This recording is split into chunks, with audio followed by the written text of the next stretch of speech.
बिस्मिल्लाहिर्रहमानिर्रहीम। इस video lecture में फर्स्ट ईयर फिज़िक्स के बोर्ड चैप्टर नंबर 1 मेजरमेंट की न्यूमेरिकल प्रॉब्लम सॉल्व करते हैं।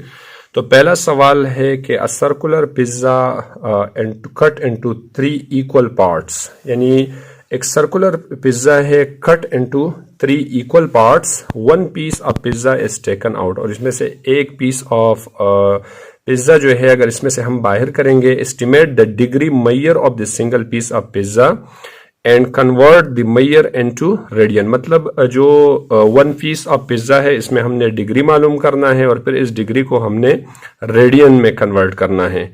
What is the radian major of the angle of the remaining part of the pizza, और फिर इस पिज़्ज़े के अंदर जो रिमेनिंग पार्ट है इसकी जो एंगल है वो भी मालूम करना है और इसी एंगल को कन्वर्ट करना है रेडियन में।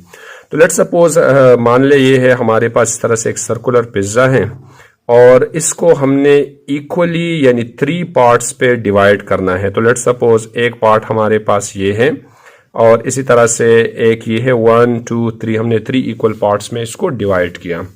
अब इसके अंदर ये जो वन पीस है इसमें से, इन तीनों में से अगर इसको हम इस पिज़्ज़ा से बाहर कर दें तो ये बना हमारे पास यानी सिंगल पीस है इस पिज़्ज़ा के अंदर। देखिए, अगर इसके अंदर जो एंगल है इस एंगल को हमने फाइंड करना है, यानी लेट्स सपोज इसको मैंने θ1 का नाम दे दिया। θ1 हमने फाइंड करना है और θ1 को रेडियन में कन्वर्ट करना है, और इस तरह से जो रिमेनिंग पार्ट बचा यानी 1 और 3, इसको मैं नाम दे लेता हूँ θ2। θ2 को भी फाइंड करके रेडियन में कन्वर्ट करना है। तो देखिए यहाँ पर हम सबसे पहला जो है हमें मालूम है कि ये एक सर्कुलर पिज़्ज़ा है। टोटल एंगल जो है यहाँ पर बराबर होगा, टोटल एंगल यहाँ पर बराबर है 360 डिग्री के, यानी इस पे जो है टोटल एंगल जो है हमारे पास 360 डिग्री। दूसरा यहाँ पर नंबर ऑफ डिवीजन जो है हमारे पास गिवन है, नंबर ऑफ डिवीजन जो है यहाँ पर हमें गिवन है 1 2 3, 3 डिवीजन है। तो देखिए यहाँ पर वन पीस की डिग्री मालूम करने के लिए ऐसा कर देते हैं कि टोटल नंबर यानी टोटल एंगल को नंबर ऑफ डिवीजन से डिवाइड कर देते हैं। तो ये आ जाएगा हमारे पास total angle divide by number of division. तो देखिए टोटल एंगल है 360 डिग्री और नंबर ऑफ डिवीजन हमारे पास है 3। अगर इसको हम इससे डिवाइड करेंगे तो हमारे पास आ जाएगा 120 डिग्री। तो इट्स मीन के θ1 यहाँ पर बराबर है 120 डिग्री के। तो ये दोनों θ2 किस चीज के इक्वल हो जाएगा? θ2 के अंदर हमारे पास 2 पार्ट्स हैं, तो 2 multiply by 120 degree is equal to 240। तो इट्स मीन θ1 की वैल्यू यहाँ पर बना हमारे पास 120 डिग्री, और इसी तरह से θ2 जो है ये बराबर है 2 टाइम θ1 है। तो it's mean 2 multiply by 120 is equal to 240 degree आ जाएगा। तो देखिए यानी हमने 120 डिग्री को भी कन्वर्ट करना है रेडियन में, और इसी तरह से हमने 240 डिग्री को भी रेडियन में कन्वर्ट करना है। तो रेडियन में कन्वर्ट करने के लिए हमें मालूम है कि 360 डिग्री इज इक्वल टू ये बराबर होते हैं 25 रेडियन के इक्वल होते हैं। तो इसी तरह से 1 डिग्री बराबर हो जाएगा 25 डिवाइड बाई 360 रेडियन के इक्वल हो जाएगा। 2 इसके साथ कैंसल, तो फार्मूला हमारे पास बना कि 1 degree is equal to pi by 180 radian. तो देखिए यहाँ पर थीटा की वैल्यू हमारे पास 120 डिग्री है और थीटा की वैल्यू 240 डिग्री है। तो अगर इस फार्मूले में हम दोनों साइड पे, लेट्स सपोज अगर मैं इस फार्मूले के दोनों साइड पे 120 डिग्री मल्टीप्लाई कर दूं तो ये आ जाएगा मेरे पास 120 degree is equal to 120 degree, ये आ जाएगा मेरे पास पाई की वैल्यू है 3.14 और डिवाइड बाई 180 रेडियन। तो देखिए ये 0 0 के साथ कैंसिल हो जाएगा, और इस तरह से 12 को अगर मैं 3.14 के साथ मल्टीप्लाई कर दूं, 18 पे डिवाइड करूंगा तो मेरे पास 120 डिग्री रेडियन में बराबर हो जाएगा 2.09 रेडियन के। तो देखिए एक आंसर मेरे पास बना कि यहाँ पर जो θ1 था वो रेडियन में बराबर है 2.09 रेडियन के। इस तरह से अगर मैं θ2 फाइंड कर दूं तो इस फार्मूले की यानी दोनों साइड पे मैंने 240 डिवाइड करना है, तो ये मल्टीप्लाई करना है। दोनों साइड पे अगर मैं 240 मल्टीप्लाई करूंगा तो 240 डिग्री इज इक्वल टू ये आ जाएगा 240 मल्टीप्लाई बाई, देखिए पाई की वैल्यू है यहाँ पर 3.14 और डिवाइड बाई 180। तो 0 0 के साथ कैंसिल, अगर 24 को मैं 3.14 के साथ कैलकुलेट कर दो और फिर 18 से डिवाइड कर दो तो 240 डिग्री मेरे पास आ जाएगा। इसका जो सोल्यूशन है ये बन जाएगा मेरे पास यानी 4.186 रेडियन जो है मेरे पास बन जाएगा, यानी जो remaining part of the pizza है थीटा 2 है, तो वो रेडियन में बराबर है 4.186 के।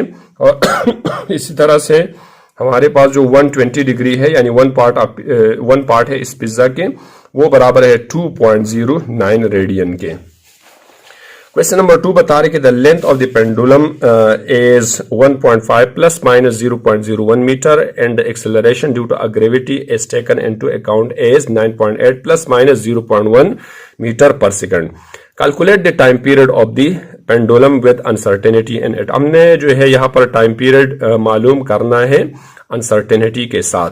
तो देखिए यहाँ पर गिवन हमारे पास है लेंथ की वैल्यू गिवन है क्वेश्चन के अंदर 1.5 प्लस माइनस 0.01 मीटर, और इसी तरह से हमें क्वेश्चन के अंदर ग्रेविटी गिवन है with uncertainty 9.8 plus minus 0.1 metre per second square uncertainty की वैल्यू गिवन है, और हमें बता रहे कि टाइम पीरियड बताना है। तो देखें हमें मालूम है कि time period of the simple pendulum is equal to 2 pi under the root L upon G। तो देखिए इसको हमने इस फार्मूला से सॉल्व करना है, तो इसके अंदर अगर हम वैल्यूज रिप्लेस कर दूं तो ये आ जाएगा T इज इक्वल टू 2 पाई की वैल्यू 3.14 और अंडर द रूट L की वैल्यू अगर मैं रिप्लेस कर दूं 1.5 plus minus 0.01 divide by 9.8 plus minus 0.1 और रूट की जगह पर मैंने 1/2 लिखा, और टाइम पीरियड का जो यूनिट है वो सेकंड में मैंने लिखा। देखिए हमें मालूम है कि डिवीजन में अगर अनसर्टेनिटी है तो हम जो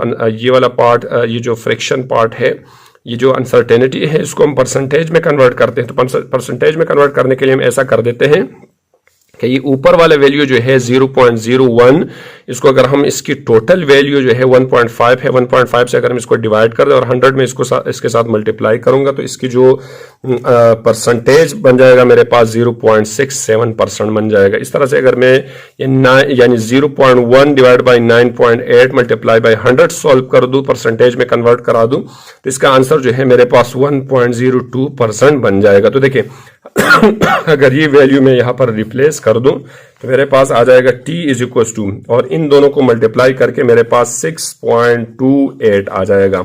इसी तरह से ये आ जाएगा मेरे पास 1.5 प्लस माइनस, इस वैल्यू को मैंने परसेंटेज में कन्वर्ट करवाया तो ये आ जाएगा 0.67% डिवाइड बाई 9.8 प्लस माइनस यहाँ पर आ जाएगा 1.02% और होल पावर 1/2, और यहाँ पर यूनिट हमारे पास सेकंड आ जाएगा। तो देखिए अब यहाँ पर डिवीजन रूल्स है। डिवीजन रूल्स में हमने पढ़ा था कि भाई जो रियल पार्ट है, रियल पार्ट को हम रियल से डिवाइड करेंगे और जो अनसर्टेनिटी है अनसर्टेनिटी के साथ ऐड हो जाएगा।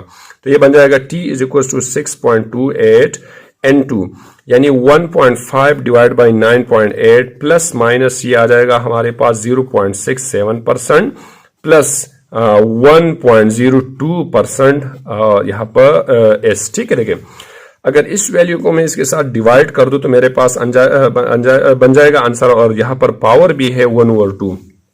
तो इसका जो सोल्यूशन है T इज इक्वल टू 6.28, यानी इसका जो आंसर है वो मेरे पास बन जाएगा, यानी 1.5 divide by 9.8 is equal to 0.15 और प्लस माइनस इन दोनों को ऐड करके मेरे पास 1. यानी इसका जो सोल्यूशन है ये बन जाएगा 1.69% बन जाएगा होल पावर, यानी इन दोनों के ऊपर पावर भी है 1/2। तो देखिए अब यहाँ पर पावर रूल की बारी है, और पावर रूल के अंदर हमने इस टॉपिक के अंदर पढ़ा है कि भाई जो रियल पार्ट है इस पे पावर लॉ अप्लाई होगा और जो अनसर्टेनिटी है इसके साथ पावर मल्टीप्लीकेशन में आ जाते हैं। तो ये आ जाएगा T इज इक्वल टू 6.28 और इसके ऊपर अगर 1/2 आ जाएगा तो इसको मैं यूं लिख सकता हूं कि 0.15 under the root plus minus और 1/2 मल्टीप्लाई बाई 1.69%। तो देखें अगर इसकी मैं अंडर द रूट फाइंड कर दूं तो यह आ जाएगा T इज इक्वल टू, इसका जो सोल्यूशन है 6.28 N2, इससे जो आंसर बन जाएगा मेरे पास, यानी इससे जो यानी इस पे अगर मैं रूट अप्लाई कर दूं और फिर इसको मैं इस वैल्यू के साथ मल्टीप्लाई कर दूं तो मेरे पास जो इसका कंबाइन आंसर है वो मेरे पास बन जाएगा 2.5। देखें अंडर द रूट 0.15, क्योंकि ये भी एक प्योर नंबर है और ये भी हमारे पास एक प्योर नंबर है, तो दोनों को मल्टीप्लाई करके इससे मेरे पास 2.5 आंसर बन जाएगा। प्लस माइनस अगर इस वैल्यू को मैं 1 और 2 से डिवाइड कर दूं तो मेरे पास ये आ जाएगा 0.8%। तो या और टाइम पीरियड का जो यूनिट है वो सेकंड में है। तो बुक के अंदर जो इस क्वेश्चन का आंसर है ये वाला आंसर है, यानी परसेंटेज में आंसर गिवन है, अब फ्रैक्शन में नहीं है, तो इसलिए यहाँ पर जो गिवन क्वेश्चन था उसका सोल्यूशन हमारे पास बना 2.5 प्लस माइनस 0.8%। टाइम पीरियड जो है इसी पेंडुलम का टाइम पीरियड होगा। क्वेश्चन नंबर 3 बता रहे कि determine the area of rectangular एक rectangular sheet with length given है L is equal to 1.50 plus minus 0.02 metre, इतना लेंथ गिवन है।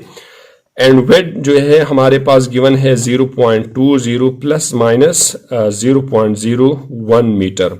और क्वेश्चन के अंदर हमें बता रहे कैलकुलेट द एरिया, हमने एरिया कैलकुलेट करना है। तो देखिए एरिया हमें मालूम है area is equal to length multiply by weight आ जाएगा, यानी इन दोनों की वैल्यूज की मल्टीप्लिकेशन है। तो मल्टीप्लिकेशन के लिए ऐसा कर देते हैं कि एरिया आ जाएगा देखिए 1.50 प्लस माइनस 0.02 और यहाँ पर मल्टीप्लाई बाई 0.20 प्लस माइनस 0.01 और मीटर मल्टीप्लाई बाई मीटर जो है ये बराबर हो जाएगा मीटर स्क्वायर के। तो देखिए यहाँ पर हमें मालूम है कि सबसे पहले जो है डिवीजन और मल्टीप्लिकेशन में हम जो ये जो अनसर्टेनिटी है इसको हम परसेंट में कन्वर्ट कर देते हैं।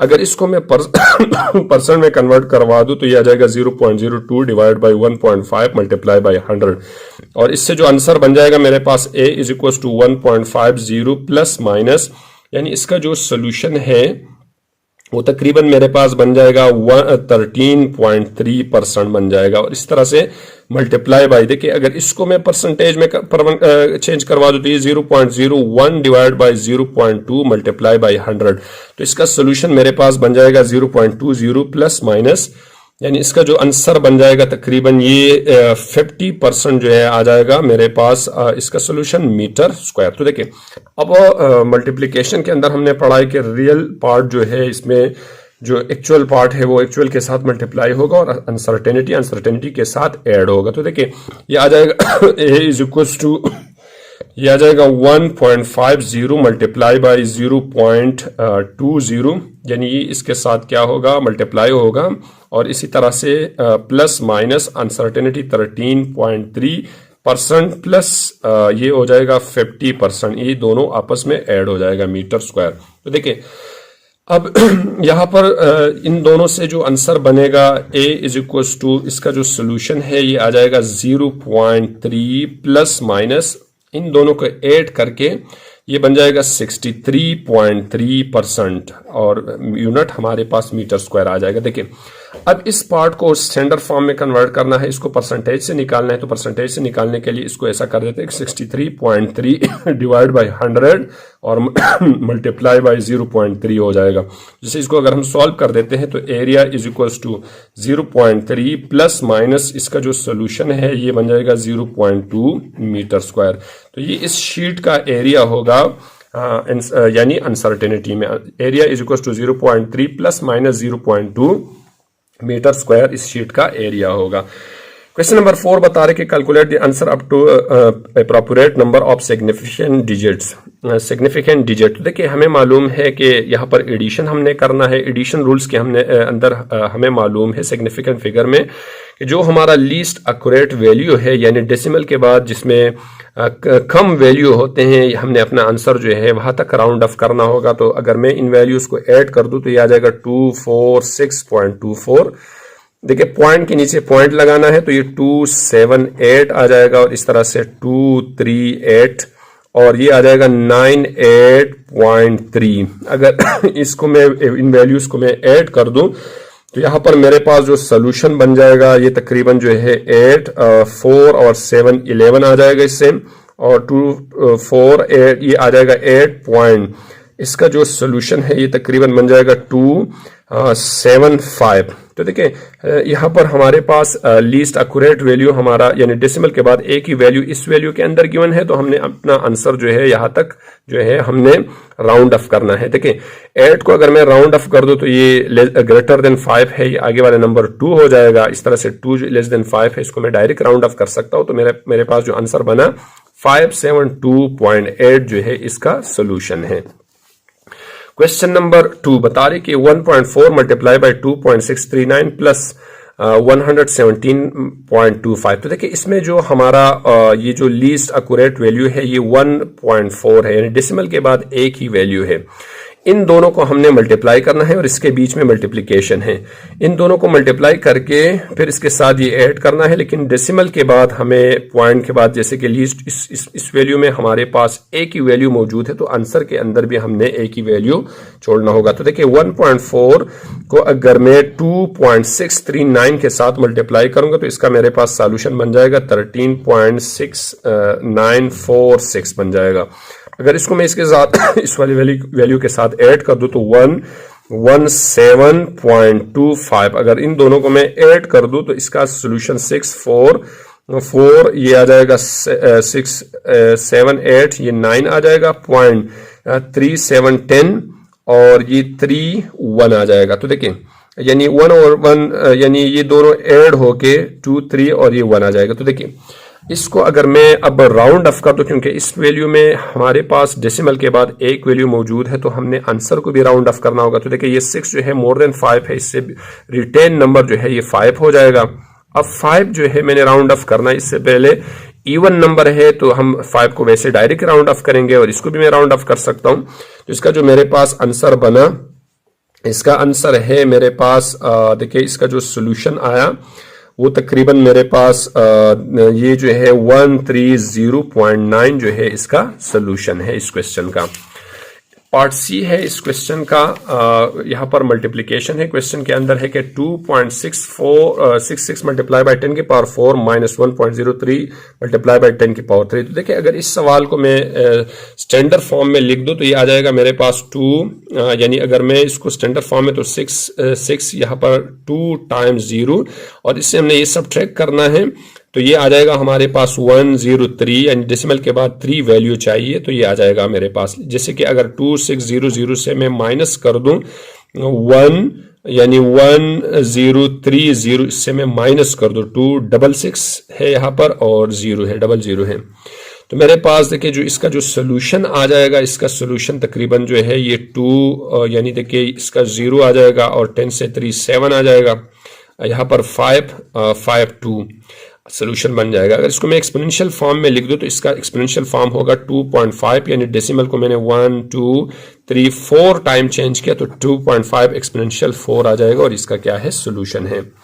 क्वेश्चन नंबर डी बता रहे कि जैसे कि 112 multiply by 0.456 divide by 3.2 multiply by 120। देखिए सबसे पहले इसमें हमने मल्टीप्लिकेशन करना है नॉमिनेटर में और डिनोमिनेटर में, फिर इसका जो सोल्यूशन है इसको हमने इससे डिवाइड करना है। तो देखिए अगर मैं इसको देखिए इस वैल्यू को 112 को इसके साथ मल्टीप्लाई कर दूं तो इसका जो सोल्यूशन है ये आ जाएगा 51.072 डिवाइड बाई, और इन दोनों का जो सोल्यूशन बन जाएगा ये 384 बन जाएगा, और इसको अगर मैं इससे डिवाइड करूंगा तो मेरे पास आंसर बन जाएगा, यानी इसका जो सोल्यूशन है वो तकरीबन मेरे पास बन जाएगा 0.13 आंसर आ जाएगा। तो देखिए इसमें अब अगर हम देखें तो हमारा जो लीस्ट एक्यूरेट वैल्यू है वो 3.2 है, या 3.2 भी है और 120 भी है। इसके अंदर 2 सिग्निफिकेंट फिगर है और जो आंसर बना, आंसर के अंदर भी हमारा 2 सिग्निफिकेंट फिगर है, तो ये हमारा एक्यूरेट आंसर है सिग्निफिकेंट फिगर में। क्वेश्चन नंबर ई बता रहे कि अगर 168.99 को हम 9 के साथ मल्टीप्लाई करें तो इसका सोल्यूशन क्या बन जाएगा। तो देखिए 168.99 मल्टीप्लाई बाई 9, तो इसका आंसर जो आ जाएगा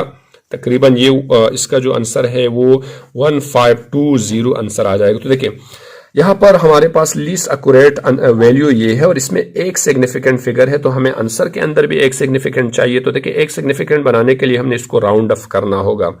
तो राउंड ऑफ करने के लिए ऐसा कर देते हैं कि ये है 1520, यानी मोर देन 1500 है, तो इसको राउंड ऑफ करके हमारे पास 2000 बन जाएगा, या 2 मल्टीप्लाई बाई 10 की पावर 3 बन जाएगा। तो देखिए इस आंसर में अब बना हमारे पास 1 सिग्निफिकेंट फिगर। तो ये जो है हमारा सोल्यूशन है क्वेश्चन नंबर पार्ट ई का। और क्वेश्चन नंबर एफ बता रहे कि अगर इसको हम इसके साथ ऐड कर देते हैं तो हमारा सोल्यूशन क्या बन जाएगा। तो देखिए अब अगर हम देखें ना तो इसमें डेसिमल के बाद देखिए इस वाले वैल्यू के अंदर डेसिमल के बाद एक जीरो है और इसके अंदर डेसिमल के बाद जो है हमारे पास 1 2 3 4 वैल्यू है। तो हमारा आंसर जो है बस इसी की तरह, यानी हमने पॉइंट के बाद जीरो छोड़ना है, यानी आंसर को हमने ऐसे ही राउंड ऑफ करना है। तो देखिए अगर इसको मैं लिख दो 1023.0 और ये 8.5489 दोनों को ऐड करके मेरे पास 9845.3811 और ये बन जाएगा 301। अब हमने यहां तक जो है हमने इसको राउंड ऑफ करना है। तो 9 मोर देन 5 है, ये आ जाएगा मेरे पास 9। अगर मैं 9 को अगेन राउंड ऑफ करूंगा तो ये 5 हो जाएगा। तो देखिए इसी तरह से 5 को मैंने राउंड ऑफ करना है, 5 से बिफोर जो है मेरे पास ऑड नंबर है तो ये 1 का इंक्रीमेंट होगा। तो ये 1031 पॉइंट ये बन जाएगा मेरे पास, यानी देखिए ये आ जाएगा मेरे पास 5 हो जाएगा। यानी इसको राउंड ऑफ करके इसको मैं डायरेक्ट भी राउंड ऑफ कर सकता हूं। तो ये आ जाएगा मेरे पास यानी 5 इसकी जगह पर मैं यानी ये आ जाएगा 6 आ जाएगा। तो देखिए यानी इसको राउंड ऑफ करके मेरे पास इससे जो रिटेन वैल्यू है 1 के हिसाब से इंक्रीज हो गया। तो देखिए अब अगर इसको मैं इंक्रीज करूंगा तो ये पॉइंट से डेसिमल से पहला जो वैल्यू है ये 1 का इंक्रीमेंट से बढ़ेगा तो 1032.0 हो जाएगा और ये हमारा आंसर बना, क्योंकि देखिए हमारा जो गिवन आंसर वैल्यू था हमने इसी के हिसाब से इसको राउंड ऑफ किया। तो ये थे कुछ क्वेश्चंस यानी first year measurement KPK board chapter के। इसके रिमेनिंग क्वेश्चन है जो है नेक्स्ट पार्ट के नेक्स्ट वीडियो के अंदर डिस्कस करते हैं। अल्लाह हाफिज।